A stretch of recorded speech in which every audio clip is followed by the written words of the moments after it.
حضرت علی رضی اللہ تعالی عنہ نے فرمایا، دولت مٹی کی طرح ہے اور مٹی کو پیر کے نیچے رکھنا چاہیے۔ اگر سر پر چڑھاؤ گے تو قبر بن جائے گی۔ قبر زندہ لوگوں کے لیے نہیں ہوتی۔ کون کیا کر رہا ہے، کیسے کر رہا ہے، کیوں کر رہا ہے، ان سب سے آپ جتنا دور رہو گے اتنا ہی خوش رہو گے۔ اپنے آپ کو ماضی کا قیدی نہ بناؤ، وہ زندگی کا سبق تھا، کوئی عمر بھر کی سزا نہیں۔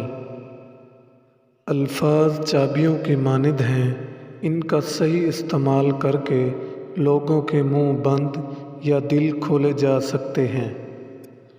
رشتوں کو مضبوط رکھنے کے 2 راز: جب آپ غلط ہوں تو اپنی غلطی تسلیم کریں، جب آپ صحیح ہوں تو صرف خاموشی اختیار کریں۔ دوسروں کو گرانے کی کوشش میں لوگ آخر کار خود گر جاتے ہیں، لیکن پھر بھی سبق حاصل نہیں کرتے۔ سوچ سمجھ کر بولا کرو، الفاظ نسلوں کا تعارف کروا دیتے ہیں۔